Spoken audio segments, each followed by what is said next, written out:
నమస్కారం. Welcome to Konaseema official. ప్రస్తుతం మనతో ఉన్నారు పందిరిపల్లి రాజేష్ గారు. వైసీపీ మమ్ముడివారం నియోజకవర్గ, అలాగే డాక్టర్ బిఆర్ అంబేద్కర్ కోనసీమ జిల్లా కో-కన్వీనర్‌గా సోషల్ మీడియా పనిచేస్తున్నారు. ఆయన పార్టీ సోషల్ మీడియాకే కాకుండా ప్రముఖ నాయకులు. ప్రస్తుతం ఆయనతో ఈరోజు మనం మాట్లాడదాం. అందరికీ నమస్కారం. కోనసీమ టీవీ అఫీషియల్ ప్రేక్షకులకు, సబ్స్క్రైబర్లకు, అలాగే నా తోటి సోషల్ మీడియా కార్యకర్తలకు, నాయకులకు, పార్టీ కార్యకర్తలకు నా నమస్కారాలు. వైసీపీ సోషల్ మీడియా కో-కన్వీనర్‌గా, అలాగే మమ్ముడివారం నియోజకవర్గ సోషల్ మీడియాగా పనిచేస్తారు. సో, సోషల్ మీడియాలో ఏ అంశాల మీద పనిచేస్తారో మీకేమన్నా పార్టీ నుంచి ఆదేశాలు అందుతాయా? పార్టీ నుండి ఆదేశాలంటే ఏముండవు. ప్రభుత్వం చేసే దురాఘాతాలను చెప్పి మోసం చేసి ఇస్తానన్న ఇవ్వకపోతే వాటి మీద పోరాడే బాధ్యత, ప్రజల పక్షాన పోరాడే బాధ్యత మా వైఎస్ఆర్సీపీ సోషల్ మీడియా తీసుకుంటుంది. యెస్. దీనికోసం గట్టిగానే పోరాడతారు. ఎంతవరకైనా వెళ్ళే పరిస్థితులు కూడా ఉంటాయి. కేసులు మమ్మల్ని భయభ్రాంతులకు గురి చేస్తే ఎవరు కూడా భయపడే పరిస్థితి లేదు. మేము గట్టిగానే పోరాడతాం. ప్రజల పక్షాన ప్రభుత్వం మీద పోరాడే వారధిగా మా సోషల్ మీడియా అనేది పనిచేస్తుంది. అయితే ప్రభుత్వం అంటే కూటమి ప్రభుత్వం అధికారంలో వచ్చింది. మీరు చూసారు. చాలామంది వైఎస్‌సీపీ నాయకుల్ని చాలా దాడులు జరిగాయి. ఒక్క పోస్ట్ కూడా పెట్టలేదు వైసీపీ సోషల్ మీడియా. అంటే కూటమి ప్రభుత్వానికి భయపడిందా? ఎందుకు పెట్టలేదు? మీరు సోషల్ మీడియా గమనిస్తే 2019 నుండి 2024 వరకు ఒక సగం సోషల్ మీడియాయే పనిచేస్తే, యెస్. ఇప్పుడు 2024 ఆఫ్టర్ ఎలక్షన్ తర్వాత ఈ కూటమి ప్రభుత్వం మీద రెండింతల ఉత్సాహంతో ఇంకా యాడ్ అయ్యి, ఇంకా డబుల్ అయ్యి సోషల్ మీడియా అనేది పనిచేస్తుంది. ప్రతి దురాఘాతాన్ని ఎండగడుతున్నాం. సోషల్ మీడియా కార్యకర్తల మీద జరిగే అక్రమాలను, దౌర్జన్యాలను ఖండిస్తున్నాం. అలాగే పార్టీ పరంగా నాయకులు కూడా మంచి సపోర్ట్ ఇస్తున్నారు సోషల్ మీడియాకి. ఏ ఒక్కరికి భయపడలేదు. సోషల్ మీడియా అనేది ఎలా పనిచేయాలో నాయకులకి, పార్టీకి, ప్రజలకు అనుసంధానమై ప్రతిదీ ప్రజలకు చేరవేస్తున్నాం. No doubt. చూస్తే వైసీపీ సోషల్ మీడియా అనేది చిన్న ఆషామాషి కాదు. చాలా పెద్ద నెట్‌వర్క్. చాలా మంది కూడా దానికి చాలా భయపడతారు. అయితే 2024 ఎలక్షన్ ఫెయిల్ అవ్వడానికి కారణం ఏంటి? ఫెయిల్ అయింది అనుకోవచ్చా? ఫెయిల్ అవ్వడం కాదు.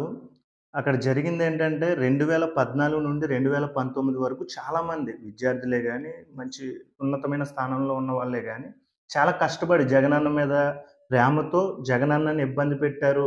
మనం జగనన్నకి ఎలాగోలా సహాయపడాలనే కృతనిశ్చయంతో ఏం చేశారంటే, ఎక్కువ మంది పనిచేయడం జరిగింది 2019 వరకు. ఎప్పుడైతే వన్స్ జగన్మోహన్ రెడ్డి గారు ముఖ్యమంత్రి అయ్యారో, దాంట్లో కొంతమంది మా అన్న ముఖ్యమంత్రి అయిపోయాడు. సో, మనకి ఇంకా పార్టీతో పని లేదు. మన జగనన్న మంచిగా ఉంటే చాలు.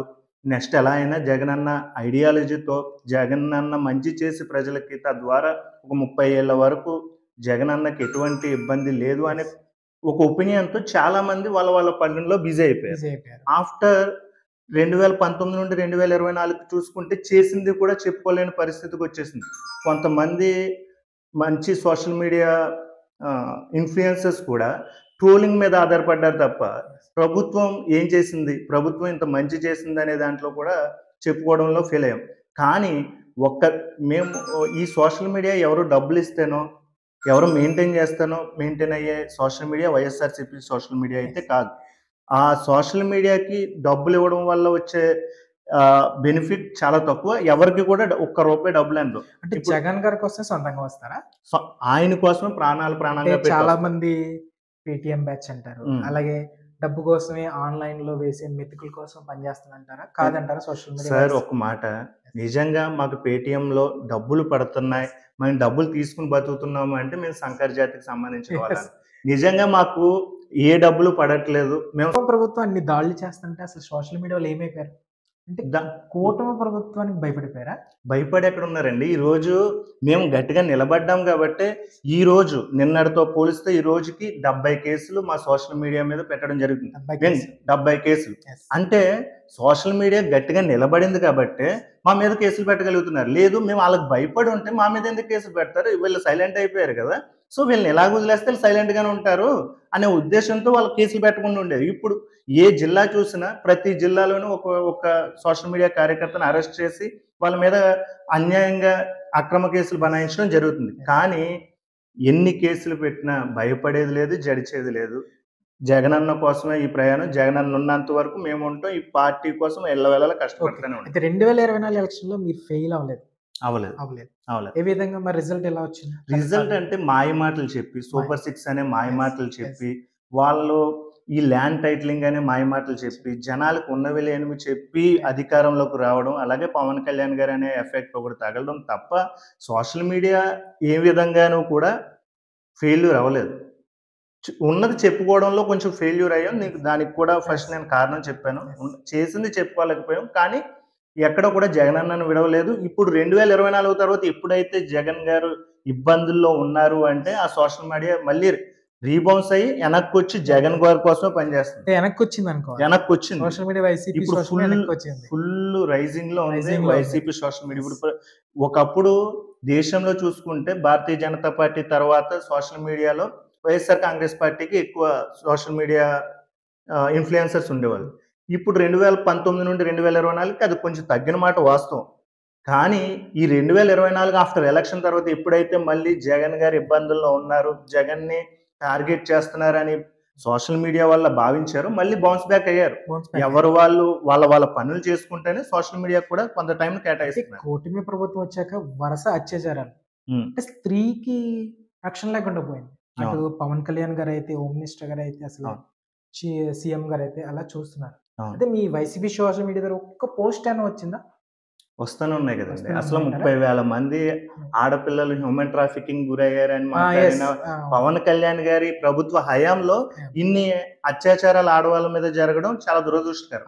ఆయన ఇప్పటికీ ఆ నెపాన్ని హోమ్ మినిస్టర్ గారి మీద, లా అండ్ ఆర్డర్ మీద తోసేస్తున్నారు తప్ప నేను ఒక ఉప ముఖ్యమంత్రి, నేను డిప్యూటీ సీఎం, నేను వీటిని అరికట్టవలసిన బాధ్యత నా మీద ఉంది, లా అండ్ ఆర్డర్ మెయింటైన్ చేయవలసిన బాధ్యత నా మీద ఉందని ఆయన అనుకోవట్లేదు.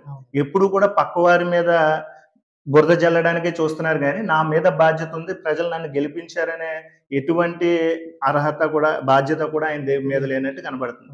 ఇంకొకటి ఆయన సుగాలి ప్రీతి గారి కేసు గురించి అనేక సార్లు ప్రస్తావించారు. అనేక మీటింగ్లలో కూడా అధికారంలోకి వచ్చిన తర్వాత సుగాలి ప్రీతి గారి హత్య కేసుని ఛేదిస్తామని చెప్పారు. ఆ హత్య జరిగింది ఎప్పుడు? 2017లో జరిగింది. అప్పుడు ఎవరున్నారు అధికారంలో? చంద్రబాబు నాయుడు గారే ఉన్నారు. ఈయన సపోర్ట్ చేస్తేనే ఆయన ముఖ్యమంత్రి అయ్యారు. అప్పుడు 2019 వరకు వదిలేశారు. 2019 ఎలక్షన్ అప్పుడు ఆ సుగాలి ప్రీతి గారి ఎలక్షన్ క్యాంపెయినింగ్‌లో ప్రీతి గారిది ఒక ఎలక్షన్ స్టంట్ కింద ఉపయోగించారు. మళ్ళీ 2024కి వచ్చేసరికి అదే ఎలక్షన్ స్టంట్ ఉపయోగించి సుగాలి ప్రీతి గారి కేసుని ఛేదిస్తా ఉన్నారు. ప్రభుత్వం ఏర్పడిన వెంటనే ఫస్ట్ ఆ కేసు మీద సంతకం పెడతా అన్నారు. ఆ కేసు ఏమైపోయిందో తెలియదు. అంటే ఈ పవన్ కళ్యాణ్ గారు ఆడవాళ్ళ జీవితాన్ని తన రాజకీయ అవసరాల కోసం వాడుకుంటున్నారు తప్ప వాళ్ళకి మంచి చేద్దాం. పవన్ కళ్యాణ్ గారిని వాడుకుంటున్నారా? మరి వాళ్ళకి కూటమి ప్రభుత్వాలు జగన్ గారు శవరాజకీయం చేస్తారు. అలాగే ఆడవాళ్ళతో జగన్ గారు ఆడుకుంటారని చెప్తున్నారు. సో మీరు ఇప్పుడు పవన్ కళ్యాణ్ గారు అంటున్నారు. మరి దానికి ఏంటి సమాధానం? సార్, జగన్ గారి హయాంలో మీరు లెక్కేసుకోండి. ఈ 4 నెలల్లో జరిగిన ఆడవాళ్ళ మీద అత్యాచారాలు ఒకసారి లెక్కేసుకోండి. గత ప్రభుత్వ హయాంలో 5 సంవత్సరాల్లో జరిగిన అత్యాచారాలు కూడా జరిగాయి. చాలా జరిగాయి. సార్, ఒక మాట జరగడం 100లో 1 జరగడం కామన్ సార్. ఎక్కడైనా జరుగుతుంది. ఏ దేశంలో అయినా జరిగింది. అమెరికా లాంటి రాష్ట్రంలో కూడా జరిగింది. అది ఎక్కువైపోయి, అది 100కి 100 ఎక్కువైపోయి ఈ రాష్ట్రంలో జరుగుతుందంటే లా అండ్ ఆర్డర్ ఫెయిల్ అయినట్టే కదా. అంతే కదా. ఇప్పుడు అమెరికా లాంటి రాష్ట్రంలో కూడా 100కి 1 ఒకటి జరగచ్చు. అత్యాచార ఘటనలు వెలుగులోకి రావచ్చు. కానీ అది స్పాన్ ఆఫ్ ఎన్ని మంత్స్‌లో జరుగుతున్నాయి? ఈ 4 నెలల్లో జరిగినన్ని అత్యాచారాలు ఆ 5 నెలల్లో జరిగాయా అనేది ఒకసారి మనం క్వశ్చన్ చేసుకుంటే, అత్యాచారాలు జరగవచ్చు అంటున్నారు కానీ వీటిని నియంత్రించలేమంటారా అసలు? అదే సార్, స్త్రీకి రక్షణ ఇవ్వలేము. స్త్రీకి రక్షణ ఎప్పుడు లా అండ్ ఆర్డర్ అనేది కరెక్ట్ గా మెయింటైన్ అయ్యి ఫుల్ పవర్స్ పోలీసులకు ఇచ్చినప్పుడు ఇది మనం అరకట్టగలం. అలా కాకుండా లా అండ్ ఆర్డర్ వేరే వాళ్ళ దగ్గర పెట్టుకుని హోమ్ మినిస్ట్రీ వేరే వాళ్ళకి ఇస్తే వాళ్ళు ఒక నియంత్రక అంటే ఒక రోబోట్ లా పనిచేస్తారు కానీ స్వయంగా వాళ్ళ ఐడియాలజీతో పనిచేసే పరిస్థితి ఉండదు. సో వీటిని నియంత్రించాలంటే కఠినమైన చట్టాలు తీసుకురావాలి. హోమ్ మినిస్టర్ గారికి పవర్ లేదంటారు మీరు, అంతేనా? పవర్ లేదని చెప్పను, పవర్ వినియోగించట్లేదని చెప్తాను. అంటే పవర్ వేరే చోట పెట్టుకుని ఆవిడ వినియోగించుకోవట్లేదు. వైసీపీ సోషల్ మీడియా చాలా పెద్ద నెట్వర్క్ అని మహాసేన రాజేష్ గారు అన్నారు. అంటే జగన్మోహన్ రెడ్డి గారు సోషల్ మీడియాని టచ్ చేయాలంటే ఎవరి తరం కాదు. అటువంటి సోషల్ మీడియా సడన్‌గా 2024 ఎలక్షన్ ఎందుకు స్లోగా అయిపోయింది? దీనికి కారణమని చాలామంది మాట్లాడుకుంటున్నారు. అయితే జగన్మోహన్ రెడ్డి గారు అధికారంలో రాగానే సోషల్ మీడియా వ్యక్తులను వదిలేశారు. కార్యకర్తలను వదిలేశారు. నాయకులను వదిలేశారు. అని ఇలా చెప్తున్నారు. అసలు దీనికి మీరు ఏం చెప్తున్నారు సమాధానం? సార్ ఎవరిని వదిలేసారు? ఇప్పుడు పేద యెస్. ప్రజల్లోనే మా కార్యకర్తలుంటారు. యెస్. వాళ్ళకి సంక్షేమం అందిస్తే వాళ్ళ కుటుంబానికి సంక్షేమం అందితే నా కార్యకర్తలకు సంక్షేమం అందినట్టే అని యెస్. చెప్పి ఆయన ఒక మంచి వ్యవస్థను క్రియేట్ చేసి తద్వారా ప్రజలకు మంచి చేస్తే నా కార్యకర్తలకు కూడా మంచి చేసినట్టే అని భావించి ఆయన ఒక ముందడుగేశారు.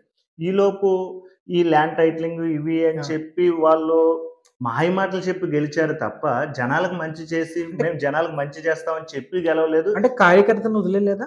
కార్యకర్తలను వదిలేసారంటే ప్రజలకు మంచి చేయనట్టే కదా! ప్రజలకు మంచి ప్రజల్లోనే చేయనట్టే. కార్యకర్తలు కదా! కార్యకర్తలు వేరు, ప్రజలు వేరు కాదు కదా!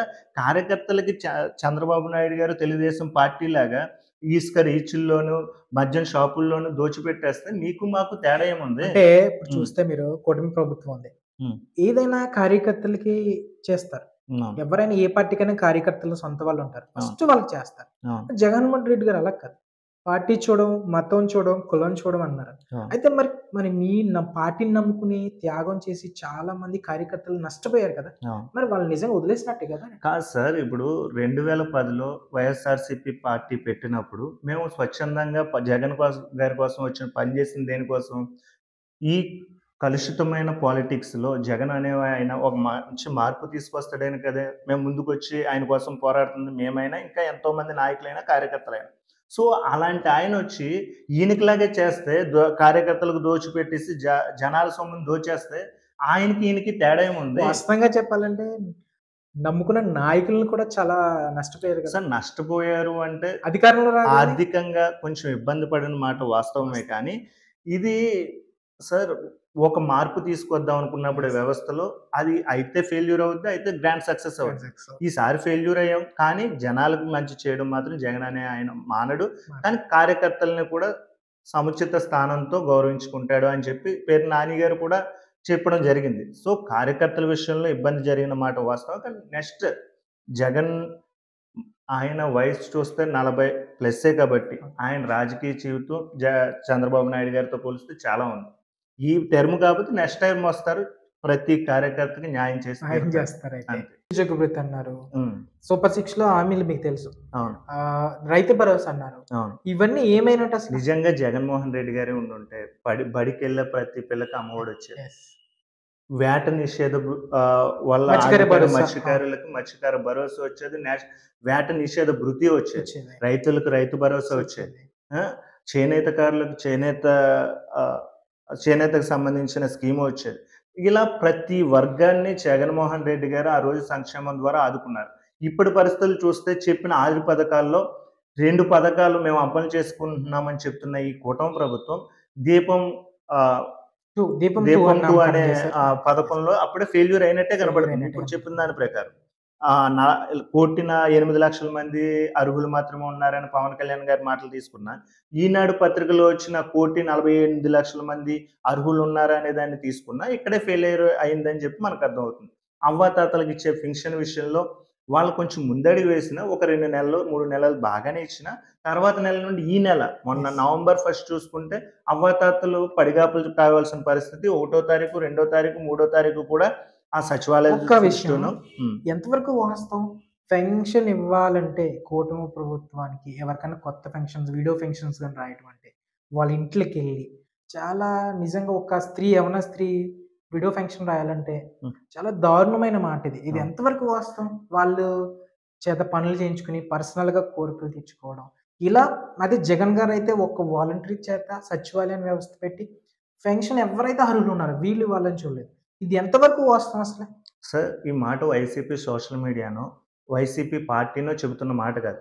ఎవరైతే ఇబ్బందులు పడ్డారో, ఎవరైతే వాళ్ళ కామ కృత్యాల కోసం వీళ్ళని ఉపయోగించుకున్నారో వాళ్ళే వచ్చి బహిరంగంగా చెప్తున్నారు. మాకు ఈ పెన్షన్ కావాలంటే మాకు ఈ చేత ఈ పని చేయించుకోవాలి. మీరు మాకు ఇది చెయ్యాలి అని చెప్పి వాళ్ళే ఎటువంటి భయం లేకుండా, బెరుకు లేకుండా మీడియా ముందుకొచ్చి, పోలీసుల ముందుకొచ్చి చెప్తున్న పరిస్థితి. అది వాస్తవం అంటారా అసలు? వాస్తవం కాబట్టి వాళ్ళు చెప్తున్నారు గదా! ఒక ఆడవిడ వచ్చి నన్ను ఇలా ఇబ్బంది చేశారు, నన్ను లైంగికంగా వేధించాడు, నాకిది రావాలి అంటే మీరిది చెయ్యాలని చెప్పాడు ఈ నాయకుడు అన్నారు అంటే ఆళ్ళు సిగ్గు విడిచి చెప్తున్నారు. లేదు వాళ్ళేమన్నారంటే వైసీపీ నాయకులే డబ్బులిచ్చేలా చెప్పేస్తున్నారంటున్నారు. సార్ దానికేమంటారు? డబ్బు కోసం ఆడవాళ్ళు ఏదైనా చేస్తారని నమ్మే పార్టీ అది. డబ్బు కోసం తన మానాన్ని అమ్ముకోదు. ఒక ఆంధ్రప్రదేశ్ స్త్రీ అవనివ్వండి, భారతదేశ మహిళ అవనివ్వండి, తన మానాన్ని అమ్ముకోదు. అంతకు దిగజారదని మేము నమ్ముతున్నాం. ఎవరు కూడా వాళ్ళకి డబ్బులిచ్చో ఇంకోటి సార్ ఒక మాట ఓకే. డబ్బులిచ్చి చెప్పించాం. డబ్బులిచ్చి యాక్ట్ చేపించాం వీడియోలోని. మీ ఎమ్మెల్యే గారు డబ్బులిచ్చే మేము డబ్బులిస్తేనే మా వీడియోలో యాక్ట్ చేసాడా? అలాగే కుప్పం నియోజకవర్గంలో ఒక ఆయనున్నాడు. Yes. రెడ్ హ్యాండెడ్‌గా వీడియోలో దొరికేసాడు. నేను కూడా చూసాను. రెడ్ హ్యాండెడ్ ఈ వీడియోలో దొరికేసిన ఆయన ఆవిడొచ్చి తర్వాత స్టేట్‌మెంట్ ఏమిచ్చింది? నాకు ఈ పలానా పథకం రావాలంటే నువ్వు నాతో ఉండాలి అని చెప్పి, శారీరకంగా కలవాలని చెప్పి నన్ను వేధించారని చెప్పింది గదా! సో, మీ నాయకులకు కూడా మేము డబ్బులిచ్చి వాళ్ళతో యాక్ట్ చేపిస్తున్నామా ఆ వీడియోలో అనేది టీడీపీ నాయకులు గాని, కూటమి నాయకులు గాని ఒకసారి గ్రహిస్తే బాగుంటుంది. అయితే ఈ విద్యార్థులనే వాళ్ళు స్కాలర్‌షిప్‌లు రాక చాలా ఇబ్బందులు పడుతున్నారు. అంటే నేను చూస్తాను వాస్తవంగా మీడియాలో ఉన్నాను కాబట్టి చూస్తాను జర్నలిస్ట్ కాబట్టి. అలాగే నేను కాలేజీలో లెక్చరర్‌గా కూడా చేస్తున్నాను. అంటే విద్యా దీవెన, వసతి దీవెన అనే 2 పథకాలు. అంటే ఇంజినీరింగ్ విద్యార్థులకు గాని, అంటే జగన్మోహన్ రెడ్డి గారు ఈ డబ్బులు ఎలక్షన్ ముందు వేయలేదా పిల్లలకి? ఇప్పటికి కూడా కూటమి ప్రభుత్వం వచ్చినా కూడా ఇవి రిలీజ్ కాలేదసల. చాలా ఇబ్బంది పడుతున్నారు. ఏంటిది అసలు సోషల్ మీడియాలో ఒక్క గొంతెత్తుతున్నారు మీరెవరన్నా అసల? సార్ ఒక మాట, జగన్మోహన్ రెడ్డి గారు అంతా సవ్యంగా చేసుకొచ్చారు కాబట్టి 5 సంవత్సరాలు ఎటువంటి ఇబ్బంది లేకుండా గడిచింది. ఏ ఒక్క స్టూడెంట్ కూడా రోడ్డు మీదకొచ్చి ధర్నాలు చేసిన పరిస్థితులు లేవు.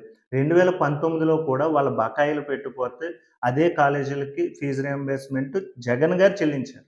ఆయన వచ్చిన వెంటనే వేశారు. అది వేశారు. నాకు గుర్తు వచ్చిన అందరికీ వెంటనే తెలుసు. వేశారు. ఉన్న బకాయిల్ని కూడా అదే కాలేజీలకి రివీల్ చేయడం కూడా జరిగింది. కానీ ఈ ప్రభుత్వం వచ్చిన ఈ 5 నెలల్లో అకాడమిక్ ఇయర్ పూర్తయిపోతున్న అకాడమిక్ ఇయర్ కొత్తది స్టార్ట్ అయినా సరే ఇప్పటికి కూడా ఏమీ చలనం లేదు. అంటే సర్టిఫికేట్స్ తీసుకెళ్ళిన వాళ్ళు ఉంటారు. ఫైనల్ ఇయర్ అయిపోద్ది, ఇంటర్మీడియేట్ సెకండ్ ఇయర్ అయిపోద్ది. వాళ్ళ కాలేజీ పూర్తి ఫీజు కడితే గాని సర్టిఫికేట్స్ ఇవ్వరు. సేమ్ నేను 2014లో నా బీటెక్ పూర్తయితే Yes.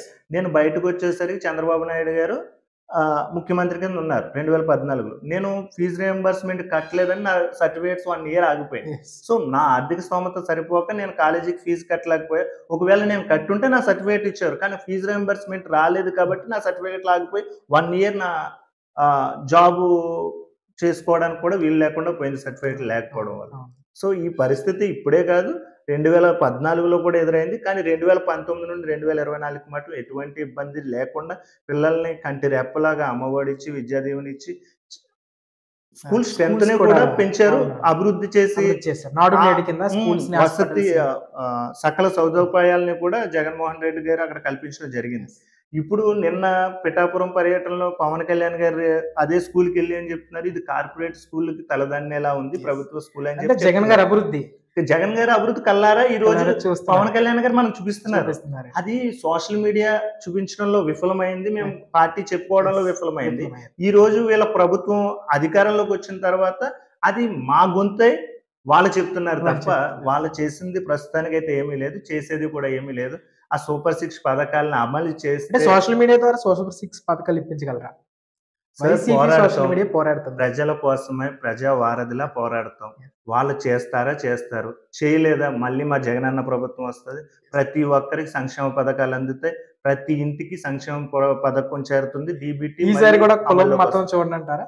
కులం మతం చూడం కానీ పార్టీలు చూస్తారు. ఈసారి చూడాలి. కొత్త మార్పు రాబోతుంది. అయితే మార్పు రావాలి. మార్పు మంచిదే అన్నానికి మార్పు రావాలి. మార్పు రాకపోతే ఇప్పుడు వైసీపీ కార్యకర్తలు ఎదుర్కొంటున్న అవమానాలే గాని ఇబ్బందులే గాని వాళ్ళకి తెలియక జగన్ వస్తే కులం మతం చూడ్డు, పార్టీలు చూడ్డు అనే మైండ్ సెట్ లో మా మీద ఎన్నో దురాఘాతాలు పాల్పడుతున్నారు.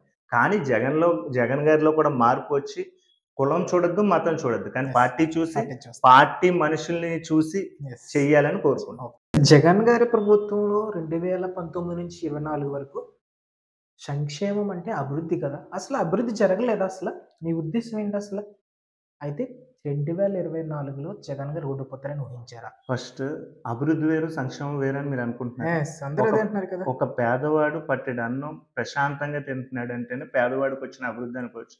ఏ రోజు కూడా గత 5 సంవత్సరాల్లో పేదవాడు తిండి కోసం ఇబ్బంది పడిన పరిస్థితులు ఎక్కడ లేవు. కరోనా లాంటి కష్టకాలంలో కూడా జగన్మోహన్ రెడ్డి గారు ప్రతి పేదవాడిని, ప్రతి మధ్యతరగతి వ్యక్తిని కంటికి రెప్పలా కాపాడుకున్నారు. కానీ అభివృద్ధి కళ్ళకి కనబడుతుంటే ఇంక చెప్పేదేముంది? 17 మెడికల్ కాలేజీలు ఆ రోజు జగన్మోహన్ రెడ్డి గారు శాంక్షన్ చేపిచ్చి, అయి స్టార్ట్ చేసి కొన్ని 5, 6 కాలేజీలు కూడా స్టార్ట్ అయిపోయినాయి. యెస్. క్లాసెస్ కూడా స్టార్ట్ అయినాయి. ఇది అభివృద్ధి కాదా? 17 కాలేజీలు ఒకేసారి ఒక రాష్ట్రానికి రావడం అంటే ఇది ఇప్పుడు అభివృద్ధి కాదా? ఇప్పుడు ఆ మెడికల్ కాలేజ్ ఉంటాయా అసల?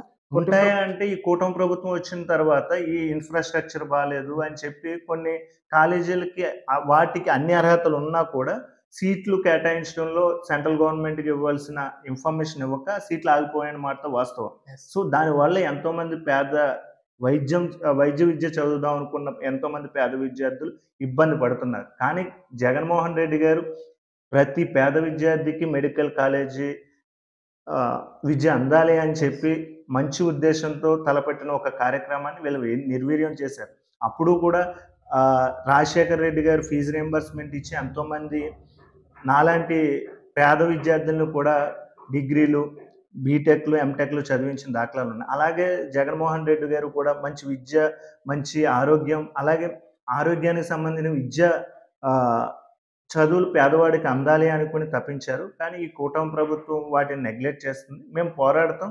ఆ 17 మెడికల్ కాలేజీలు కూడా ఓపెన్ అయ్యి అందరికీ సీట్లు వచ్చేదాకా మా వైసీపీ పార్టీ పోరాడుతూనే ఉంటుంది. అయితే ఇంకా స్కూల్స్ నాడు నేడు గాని, హాస్పిటల్ నాడు నేడు గాని, అవును.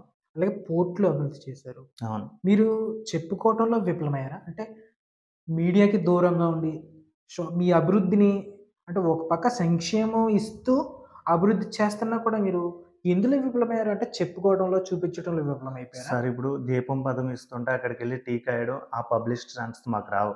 ఉన్నదే చెప్పుకుంటాం, చేసిందే చూపిస్తాం. చూపించాం. కానీ చూపించుకోవడంలో కొంచెం ఫెయిల్ అయ్యామనేది తర్వాత తెలిసింది. కానీ ఈసారి పబ్లిసిటీకి ఎంత ఇంపార్టెన్స్ ఇవ్వాలో జగన్మోహన్ రెడ్డి గారు సోషల్ మీడియాకి అంత ఇంపార్టెన్స్ ఇస్తున్నారు. మమ్మల్ని కంటకి రెప్పలా కాపాడుకుంటున్నారు కాబట్టి మేము రెట్టించిన ఉత్సాహంతో జగన్మోహన్ రెడ్డి గారి కోసం పనిచేస్తాం. ఈ కూటమి ప్రభుత్వం చేస్తున్న అఘాయిత్యాలను ఎండగడతాం సోషల్ మీడియా పరంగా. అయితే కొంతమంది నాయకులు అంటే వైఎస్ఆర్‌సీపీలో పనిచేసే నాయకులు పార్టీ ఓడిపోగానే వచ్చి ఏమని కామెంట్ చేశారంటే, పార్టీ ప్రధానంగా ఓడిపోవడానికి వాలంటరీ. అంటే వాలంటరీ టు సచివాలయం, సచివాలయం టు జగన్. మమ్మల్ని ఎవరిని పట్టించుకోలేదు, నాయకులను పట్టించుకోలేదు. జగన్ గారు అసలు మాకు అవకాశం ఇచ్చేవారు కాదు, మమ్మల్ని కలిసేవారు కాదు. ఇలా చాలామంది మీడియా ముందుకొచ్చి మాట్లాడారు. అసలు ఏంటి అసలు ఎంత వాస్తవం అది? సార్ వాలంటీర్ల వల్ల మంచి జరిగిందో లేదో తెలుసుకోవాలంటే కరోనా కష్టకాలంలో వాళ్ళు మనం ఎంత ఉపయోగపడ్డారనేది ఒకసారి బేరీ చేసుకుంటే వాలంటీర్ల వల్ల మనకు మంచి జరిగిందా లేదా అని తెలిసిపోద్ది. ఈరోజు రాష్ట్రమే గానీ, దేశమే గానీ, ప్రపంచమే గానీ ఆ రోజు కరోనా కష్టకాలం విలవిల్లాడుతుంటే మనం వేరే రాష్ట్రాలతో పోల్చుకుంటే తెలంగాణతో పోల్చుకుంటే మనకు డెత్తులు తక్కువ. కరోనా బారిన పడిన వెంటనే ఐసోలేట్ చేసి వాళ్ళకి తగిన వైద్యం అందడంలో వాలంటీర్లు ప్రముఖ పాత్ర. ఎంతోమంది ప్రాణాలను రక్షించిన ఘనత వాలంటీర్లకు చెందుతుంది. సో, ప్రభుత్వానికి, పేద ప్రజలకు వారధిలా పనిచేసిన వాలంటీర్లు పార్టీ దగ్గరికి వచ్చేసరికి సైడ్ అయిపోయారు. పార్టీ అంటే పార్టీ చెప్పిన మాట వింటారేమో పార్టీ అనుకుందో లేదో తెలీదు గానీ, పార్టీకి ప్రజలకు దూరం రావడానికి, గ్యాప్ రావడానికి ముఖ్య కారణం వాలంటీర్. ఇది జగమెరిగిన సత్యం. నాయకులకు, ప్రజలకు మధ్య వారధిలా ఉండవలసిన ఈ వాలంటీర్లు ఈ నాయకులకు కాకుండా అధికారులకు, ప్రజలకు మధ్య వారధిలా మారిపోయారు. ఎప్పుడైతే అధికారులకు, ప్రజలకు మధ్య వారధిలా మారిపోయారో నాయకుల విలువ మరి మీ నాయకులు ఎప్పుడు సూచించలేదా? అంటే జగన్‌గా అంటే నాయకులకి మాకు ఉండాలి గాని వారధిగా మీరు అధికారులకు కాదని ఎప్పుడు ఇన్‌స్ట్రక్షన్స్ ఇవ్వలేదా? మా నాయకులు కూడా చాలా మంచోళ్ళండి. జనాలకు మంచి జరుగుతుంది అంటే మాకు మంచి జరిగిందని జరిగింది అని వ్యక్తిత్వం మా నాయకులది. సో, ఇక్కడ జనాలకు మంచి జరుగుతుందంటే మాకే మంచి జరిగిందని చెప్పి తద్వారా వాలంటీర్ల మీద ఎటువంటి ఇబ్బందులు పెట్టకుండా వాళ్ళకి స్వేచ్ఛనిచ్చారు. జనాలకు మంచి జరిగితే చాలు, మా జగనన్న జనాలకు మంచి చేసి మా ప్రభుత్వాన్ని మళ్ళీ తీసుకొస్తే చాలు అనుకున్నారు తప్ప మాకే ప్రిఫరెన్స్ రావాలి, జనాలు మా కాళ్ళ దగ్గరికి వచ్చి మమ్మల్ని అడుక్కోవాలని ఏ రోజు అనుకోలేదు కాబట్టి అంత సస్యశ్యామలంగా ఆ రోజు 5 సంవత్సరాలు జరిగినాయి. వాలంటీర్ విషయంలో కూటమి ప్రభుత్వం మోసం చేసింది కదా అది. 10,000 తీసుకున్నారు. జీతం ఇస్తాం. అవును. మిమ్మల్ని లక్షలు సంపాదించుకునే లక్షాధికారులు చేస్తామని వాగ్దానం చేసిన చంద్రబాబు నాయుడు గారు, ఇప్పుడు మంత్రిగా ఉన్న నిమ్మల రామానాయుడు గారు కూడా మీ భవిష్యత్తు నాది గ్యారంటీ అన్నారు. ఇప్పుడు వాళ్ళ భవిష్యత్తు ఏంటి అని రామానాయుడు గారిని అడిగితే మాట రావడం లేదు ఆయన నోటి నుండి. వాళ్ళని మళ్ళీ 10,000 జీతం పెంచి వాలంటీర్‌లను కొనసాగిస్తానన్న హామీని చంద్రబాబు నాయుడు గారు అమలు చేయాలి. వాగ్దానం నిలబెట్టుకోవాలి.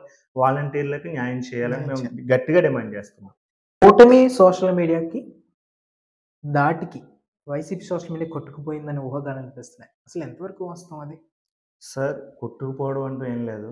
మేము ఫస్ట్ నుంచి ఎలా పోరాడుతున్నాం, ఇప్పటికి ఎలా పోరాడుతున్నాం.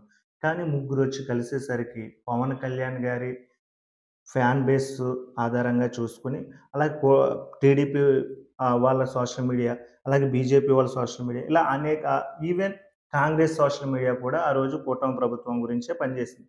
సో, ఇంతమంది ఏకమైనప్పుడు only one single YSRCP social media కొంచెం వెనకబడిన మాట వాస్తవం. కానీ ఆఫ్టర్ ఎలక్షన్స్ ఒక్కసారి జగన్మోహన్ రెడ్డి గారు ఇబ్బందుల్లో ఉన్నారు అంటే అందరూ కూడా మళ్ళీ యాక్టివ్ అయ్యారు, రీబౌన్స్ అయ్యారు. ఈరోజు మీరు ఏ సోషల్ మీడియా అయినా చూడండి, యూట్యూబ్, ఇన్‌స్టాగ్రామ్, ఫేస్‌బుక్ ఏదైనా చూడండి, ఓన్లీ వైఎస్ఆర్‌సీపీ సోషల్ మీడియా కనబడుతుంది.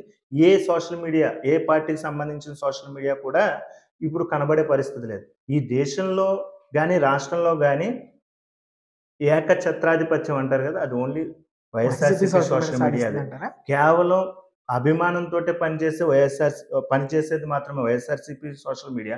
ఈ ఐటీడీపీ లాగా ఎవరో కుక్క బిస్కెట్‌లేస్తే పనిచేసే దౌర్భాగ్య పరిస్థితి మాకు లేదు. మేము స్వచ్ఛందంగా పార్టీ కోసం పనిచేస్తాం. కేవలం జగన్మోహన్ రెడ్డి గారికి పనిచేస్తాం. అలాగే ఓన్లీ అభిమానంతో పనిచేసే సోషల్ మీడియా ఈ రాష్ట్రంలో ఏదైనా ఉందంటే అది జనసేన పార్టీకి సంబంధించిన సోషల్ మీడియా. మిగతా ఏ సోషల్ మీడియా కూడా పెయిడ్ సోషల్ మీడియా తప్ప